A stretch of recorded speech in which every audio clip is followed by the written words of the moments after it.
يوم 29 يناير تحديدا تقدمت القوات العراقية نحو منطقة الخفجي. نعم. واحتلت منطقة الخفجي لمدة يومين تقريبا. نعم.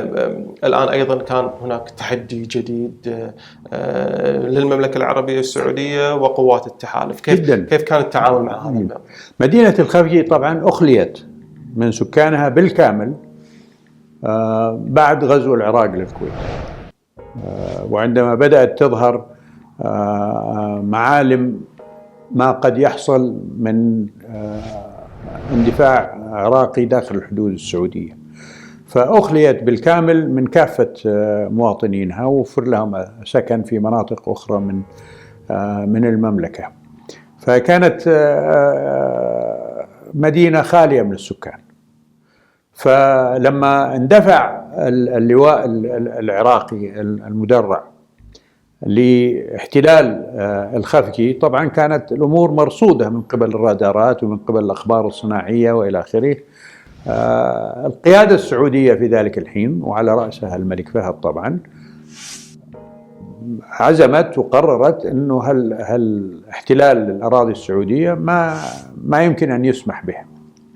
فصار الأوامر ذهبت للقوات المسلحة للتعامل مع هذا الخطر. الأمير خالد بن سلطان الله يسلمه ذكرها أظن في كتابه اللي أصدره عن الشيء هذا، في تعامله مع القيادة الأمريكية وجد أنه كان في هناك شيء من التباطؤ في القيادة الأمريكية لاستخدام القوات الجوية بالذات، لأنه حسب يعني ما ذكر أعتقد الأمير خالد أنه القوات الجوية المشتركة اللي هي كانت تحت قيادة الولايات المتحدة لديها عمليات في العراق، فما في إمكانيات أنهم يوفروا طائرات للتصدي للغزو العراقي للخفجي. والأمر هذا أخذ يوم أو يومين على ما أذكر، بس ماني فاكر الحين، بس يمكن ترجع استمر إلى 1 فبراير. يعني تقدر 29 تشوف الكتاب حق الأمير خالد، هو يوضح الأمور هذه أكثر من ذاكرتي يعني اللي أنا أقدر أعطيك إياه. فحينها الأمير خالد بلغ القيادة الأمريكية أنه هو حيسحب القوات الجوية السعودية اللي مشتركة مع القوات الأمريكية في عمليات داخل الكويت للتعامل مع الغزو العراقي للخفجي، وحصل الشيء هذا.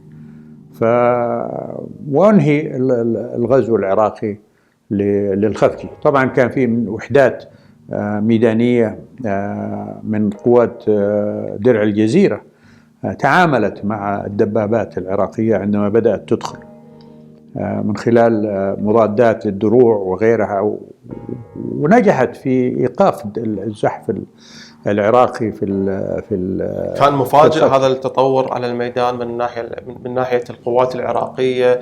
الآن هناك تقدم عراقي صار. بالضبط. يعني كان العمليات العسكرية، الخطة كانت أنه يتم الدخول للقوات المشتركة من حدود السعودية مع العراق من ناحية صفوان والمحلات هذه اللي هي على الحدود داخل العراق، ثم الالتفاف حول القوات العراقية اللي موجودة في الكويت لحصرها هناك وتدميرها في ذلك الموقع. فكان التوقع طبعا أي أحد أنه القوات العراقية اللي داخل الكويت أنها تذهب لصد هذا الهجوم اللي آتي من الناحية الغربية الشمالية للكويت. فتوجهها إلى الجنوب طبعا كان مفاجئ. يعني بس يعني كانت مرصودة من الأقمار الصناعية ومعروفة يعني تحركاتها بالكامل والصور واضحة وإلى آخره، لكن وتم التعامل معها من خلال القوات الجوية السعودية، ثم من خلال قوات درع الجزيرة اللي هي كانت متمركزة في الجبهة الجنوبية للكويت، من خلال المدرعات ومن خلال مضادات الدروع اللي تعاملت مع الدبابات العراقية اللي دخلت الخفجي.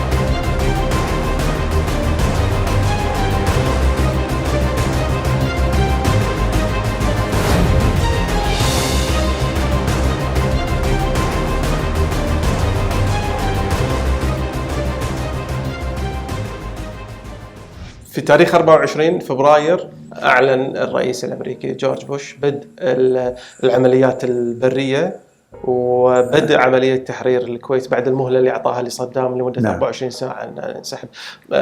كيف بلغت بالخبر؟ من اللي بلغك بالخبر؟ وكيف كان الاستعداد؟ الآن انتقلنا خلاص إلى المرحلة النهائية. يعني كانت العمليات سارية زي ما قلت لك بانسياب. كانت يعني احنا في غرفة العمليات في القصر يعني بنتابع العمليات هذه، وتأتي القرارات للقصر مباشرة يعني من الملك فهد وباتصاله مع الرئيس بوش وإلى آخره، واتفاقهم على إطلاق القوات البرية والحملة البرية لتطهير الكويت من القوات العراقية. فالمعرفة كانت تامة من خلال مركز العمليات هذا، من خلال الملك فهد نفسه باتفاقه مع الرئيس بوش. جهاز الاستخبارات السعودي شنو كان دوره في مرحلة دخول القوات البرية الآن إلى الكويت؟ مجرد جلب معلومات، يعني ما كان عندنا قوات قتالية، لكن كان عندنا تواصل مع عناصر المقاومة الكويتية داخل الكويت من خلال الأجهزة اللي سربت للداخل للتحضير لعملية تحرير مدينة الكويت بالذات.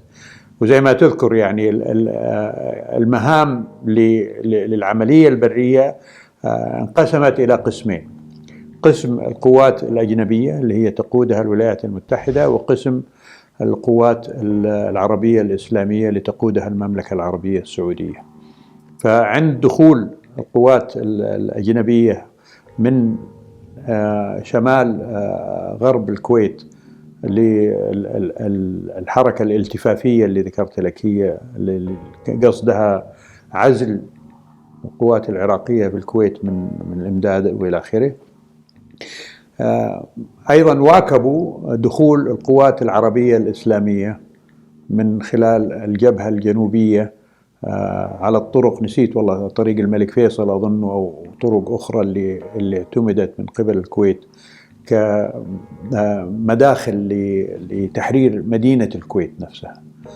طبعا بعد القصف الجوي المكثف اللي صار في الفترة السابقة وانكسار القوات العراقية خلال فترة الضربة الجوية، أي نعم، داخل الكويت وفي العراق نفسها، يعني كان واضح أن القوات العراقية حتنسحب من الكويت ولا تكون عرضة للاحتواء وعملية الالتفاف اللي كانت مخططة لعزلها عن ذلك.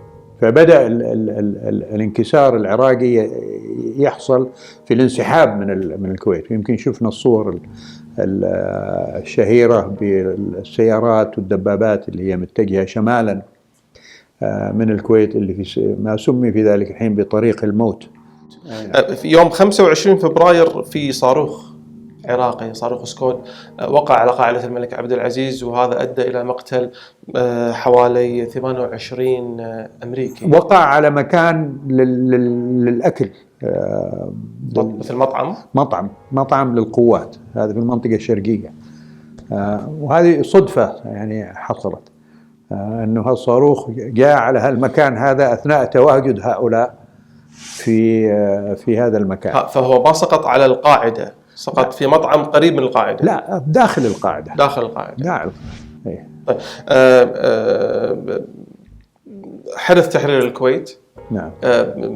كيف كانت الأمور الآن؟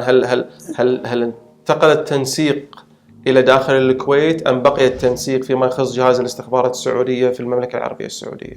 كان يعني في الأيام الأولى يعني أقول لك يعني في الدقائق الأولى لما دخلت القوات العربية اللي هي مشكلة من قوات درع الجزيرة ومن قوات السورية والقوات المصرية وبعض فئات من زي ما ذكرت لك من المغرب ومن دول أخرى للكويت، وجدوها مدينة خالية في الحقيقة. يعني لم يجابهوا بمقاومة بالمعنى الصريح، لأنه كانت القوات العراقية في انسحاب وانكسار للعودة إلى داخل العراق. أحد الضباط الاستخبارات السعودية هاتفني من داخل الكويت، يعني زي ما نقول عندنا يعني تلقف ودخل مع القوات اللي دخلت الكويت، ووصل وسط مدينة الكويت وكلمني من هناك وقال لي أنا داخل الكويت يعني والحمد لله ما في شيء، يعني ما في قوات عراقية والكويت محررة وإلى آخره. فهذا كان يعني معرفتي أنا بإيش اللي حصل من خلالها. هزتني الغريزة إن كان صح التعبير بأني أتوجه أنا إلى داخل الكويت، لكن أشعر أني يعني ردعت نفسي لأني كنت حواجه توبيخ وتقريع من الملك فهد الله يرحمه لو قمت بذلك. يعني وش اللي دخلك وش اللي في هذا الوقت الآن ما هو وقتك انت غير مؤمن يعني. نعم. لا، وانه يعني هذا ما هو مهمتك في الأساس يعني. فبقيت يعني في قصر اليمامة ننتظر ايش الأخبار اللي تأتي من هناك. And as president, I can report to the nation, aggression is defeated, the war is over.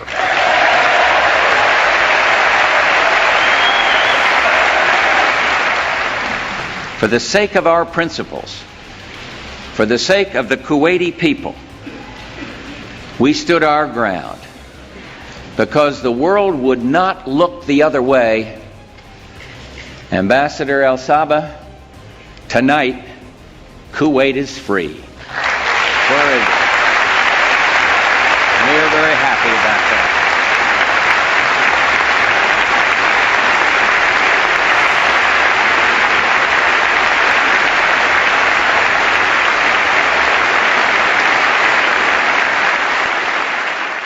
كيف كان أبرز المحطات خلينا نقول اللي كانت من بعد تحرير الكويت من 26 فبراير تحديدا إلى بعد خلاص عودة الشرعية الكويتية للكويت؟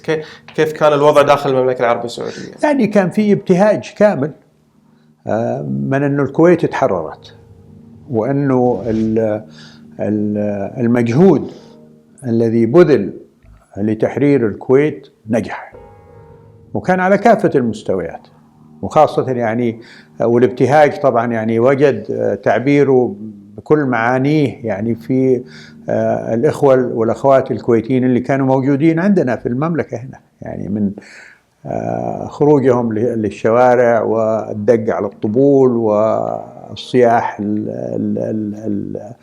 الفرح وتقبيل بعض، ويعني كلها كانت يعني مشاهد فرحة عامرة ليس فقط للمواطن السعودي ولكن أكثر للمواطن الكويتي اللي كان موجود في المملكة. على صعيد التنسيق مع أجهزة الاستخبارات خصوصا الأمريكية أو العربية اللي كانت متواجدة في ذلك الوقت، تغير شيء؟ هل تطور العمل أكثر بعد تحرير الكويت؟ يعني القواعد العمل لا شك أنها تطورت من ناحية الثقة المتبادلة اللي نشأت أثناء العملية هذه. يعني كان من ناحية ما هو فقط شعور بأننا أنجزنا المهمة، لكن أنه فعلا كان العمل مشترك يعني والتضحيات مشتركة. السعوديين اللي قتلوا، الكويتيين اللي قتلوا، الأمريكان اللي قتلوا، وغيرها من الجنسيات اللي تعرضت لإصابات ولا إلى آخره أثناء العملية هذه، يعني أدت إلى الشعور، يعني الجندي السعودي والجندي الأمريكي مثلا شعروا أنهم يعني بينهم أواصر علاقة أصبحت مختلفة عن ما كانت عليه في السابق، من ناحية قوتها ومن ناحية تلاحمها.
الكويت في قلوبنا، مطبوع في قلوبنا، في قلب كل سعودي. طبعا الأحداث اللي صارت أثبتت شيء والله ما نريد أن نقول أنه يصير حتى نثبت إخلاصنا ومحبتنا للكويت. لا، ما نريد والله أن حصل، لأن المحبة موجودة، لكن يعني شيء يوسف له أن الأيام الصعبة اللي في الواقع بتبين أن نحاسب من الفضة. فليس بغريب أن تقف المملكة العربية السعودية بجميع إمكانياتها وطاقاتها ولا تعرف ماذا سوف يحدث، لكن أظن أن الجوار والمروءة والشرف تبرز في لحظات معينة، هل يؤديها الإنسان أو لا يؤديها. أما أن شعبنا الكويتي وجد ما أمكن أن نستطيع أن نؤديه له، هذا ما فيه لا فخر ولا نفتخر فيه أبدا، بل واجب أن نشترك نحن كل كويتي جاء البلد الثاني في معيشتنا وفي سكننا وفي أمورنا كلها. هذا يعني لا أريد أبحث لأنه شيء مفروغ منه. يا دار لا هند ولا هان راعيك، يا دار لا هند ولا هان راعيك، لهان شعب كرم راية الدين، لهان شعب كرم راية الدين، حبوك كرامة دارنا اليوم نحميك، حبوك كرامة دارنا اليوم نحميك، نوي ترابك من زمانه مباهيك، نوي ترابك من زمانه مباهيك.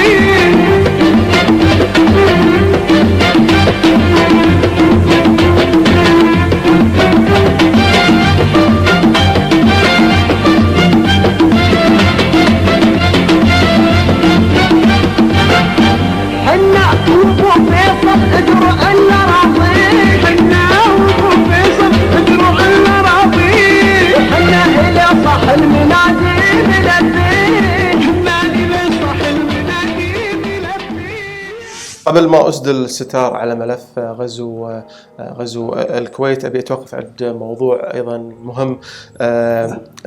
بأنقل كلام لسمو ولي العهد الراحل الأمير نايف، ذكر في عام 2002 عندما حصل غزو العراق للكويت جاءنا علماء كثيرون على رأسهم عبد الرحمن خليفة، ومعهم الغنوشي، ومعهم الترابي والزنداني، ومعهم أربكان وآخرون، وقلنا لهم هل تقبلون بغزو دولة لدولة؟ هل الكويت تهدد العراق؟ قالوا والله نحن أتينا فقط لنسمع ونأخذ الآراء. بعد ذلك وصلوا العراق ونفاجأ بأنهم يصدرون بيانا يؤيد الغزو العراقي للكويت. نعم هذا حصل، ويعني وكان أيضا محبط لأنهم يمثلوا جماعة الإخوان المسلمين كلهم. فاجتمع بهم الأمير نايف الله يرحمه في جدة، وكنت أنا حاضر الاجتماع. الشيخ عبد الله التركي اللي أصبح وزير الشؤون الإسلامية عندنا وإلى آخره، وبعدين رابطة العالم الإسلامي وآخرين، يعني الأمير سعود الفيصل حضر للأخذ معرفة إيش حيكون موقفهم. ففعلا بلغوا الأمير نايف إنه إحنا جايين نستطلع الأمر فقط، وحنروح للعراق ونشوف إيش عندهم يعني فيما معناه. فكان شيء محبط إنه لما ذهبوا للعراق أعلنوا تأييدهم للغزو العراقي للكويت، وإنه يعني تعبير عن توجه إسلامي بعدم وجود حدود بين الدول الإسلامية والشعوب الإسلامية والى آخره. اللي للأسف يعني أصبح ذلك بعد ذلك يعني منشط لما يسمى بداعش، يعني عودة الخلافة وذوبان الحدود بين الشعوب الإسلامية والى آخره. ففعلا يعني كان شيء محبط لنا. الاجتماع هذا كان طويل ولا اجتماع كان قصير؟ يعني والله ما الحين تقريبا يمكن يعني ساعة ونص ساعتين. وكان كله متعلق بموضوع ملف الكويت والعراق وموقف الإخوان. الله وكان بطلب منهم إنهم يأتوا.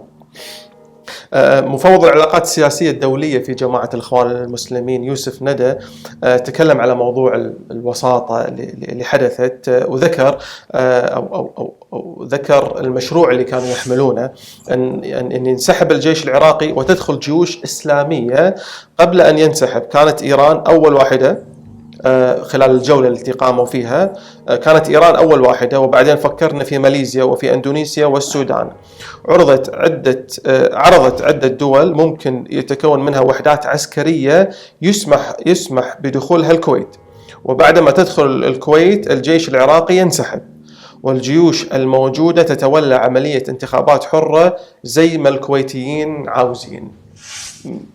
مشروع وجود قوات إسلامية كما كان تتبناه جماعة الإخوان المسلمين عرضوا عليكم؟ لا، أنا ما سمعت. وبعدين يعني اللي هم يعني سعوا إليه اللي هو إلغاء الشرعية الكويتية. يعني لما يقولوا زي ما قال ندى الحين يبغوا يرسلوا قوات إسلامية وتنسحب القوات العراقية ثم تعقد انتخابات في الكويت حرة والى آخره، هذا إلغاء للدولة الكويتية بالكامل. كان فيه قائمة حكومة كويتية وقيادة كويتية وشعب كويتي يعني معطي صلاحيته لهذه القيادة، خاصة بعد اجتماع جدة اللي حصل فيه الاتفاق على أمور مختلفة بالنسبة للمواطنين والقيادة الكويتية.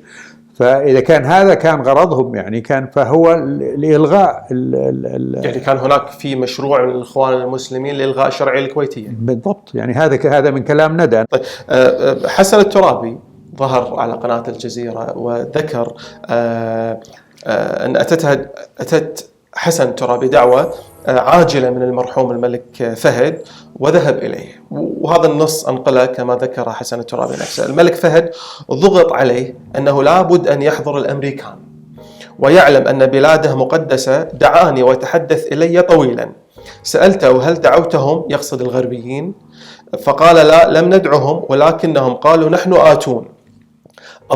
الضرورات وقعت علينا وقعا، هل تستطيع أن تتحدث مع كل هذه الحركات الإسلامية في العالم ليتفهموا الموقف؟ نيجي نتكلم عن جزئيتين. حسن الترابي أن المملكة العربية السعودية تعرضت إلى ضغط وإجبار من الموقف الأمريكي، ويتحدث في الشق الآخر أن احنا في موقف صعب الآن، ويطلب هو من الملك المغفور للملك فهد من حسن الترابي أن يشرح الموقف، حقيقة الموقف السعودي للعالم الإسلامي. تعليقك؟ عندنا مثل يقول وش دراك انها كذبة قال من كبرها. يعني الله يرحمه ابتدع الكلام هذا بدون شك، لأن شرحت لك أنا كيف تم التواصل مع الأمريكان بالذات في موضوع توفير الدعم الأمريكي ليس فقط للمملكة ولكن بهدف تحرير الكويت. يعني الطلب أتى من المملكة لما أعلنها الملك فهد صراحة في خطابه اللي ألقاه بعد الغزو، أنه إحنا حندعي العالم أنه يساعدنا في التخلص من الغزو العراقي للكويت. فلم يكن هناك ضغط، أو الملك فهد لم يكن يعني مرغم على أنه هؤلاء قادمين وما نقدر نردهم، لا، كان في الند بالند. يعني احنا نبغاكم تيجوا وتساعدونا، وايش عندكم امكانيات توفروها، وخلونا نعمل العمل مشترك ونجمع العالم كله لذلك. بعدين الملك فهد ما هو محتاج انه يكلف الترابي ليتوسط له عند الفئات الإسلامية أو المنظمات الإسلامية. المملكة كانت على معرفة بكامل المجموعات والشعوب الإسلامية من أقصى شرق آسيا إلى أقصى غرب أمريكا اللاتينية. فما احنا محتاجين للترابي ليعمل كوسيط لإقناع المسلمين ليقفوا معنا في ذلك الحين. الاحتجاجات الشعبية اللي كانت تخرج في بعض الدول العربية من الجماعات الإسلامية، كيف كان تفسيرك للموقف هذا؟ تفسيري أنه الأخوان المسلمين بالذات هم الذين حركوا الشيء هذا. يعني روحتهم لبغداد وإعلانهم تأييد الغزو العراقي للكويت، واضح أنه هذه الرسالة اللي راحت لأعوانهم ولمنظماتهم اللي هم منتشرين ليس فقط في الدول الإسلامية ولكن في مناطق مختلفة من الجاليات الإسلامية اللي موجودة في دول غير إسلامية في أوروبا وفي أمريكا وغيرها. الضيف السابق الدكتور عبد الله النفيسي علق على هالجزئية وذكر أن صدام حسين استغل وجود حسن الترابي في بغداد وصور العملية بأنه هو تأييد من حسن الترابي وتأييد من قيادات الإخوان المسلمين لغزو الكويت، لكن في واقع الحال الإخوان المسلمين ما كانوا مؤيدين لغزو الكويت. والبيان اللي طلع منهم طلعوا صدام ولا هم اللي طلعوا وأكدوا هالبيان هذا عندما راحوا للأردن، وصدر بيان من الأردن أيضا، فصدام ما كان يقدر يأثر عليهم في الأردن. ففي مغالطات هنا يعني، ولا أعلم ما هي مبرراتها، لكن الواقع أنه الأخوان المسلمين دعموا الغزو العراقي للكويت. هناك وحدات عسكرية من الجنوب تم الاتفاق على أن تكون متواجدة في الشمال والعكس بالعكس. البيان اللي طلع من المملكة أنه هذا شيء راجع للمواطنين في البلدين أن يتفقوا عليه، وما يجب أنه يكون فيه هناك قتال بينهم وثم فرض قوة، خاصة بعد ما أعلن الجلاسنوست والبيرسترويكا أنه اسمه هو جرب تشوف بدل غورباتشوف. منذ الحرب العالمية الثانية إلى تلك الحرب في عام 93 هجرية حرب رمضان، أسعار البترول كانت بخسة جدا. رئيس حسني مبارك طبعا كان من أول المؤيدين لفكرة أنه يكون فيه فرصة لإنهاء الخلاف الإسرائيلي العربي في ذلك الحين.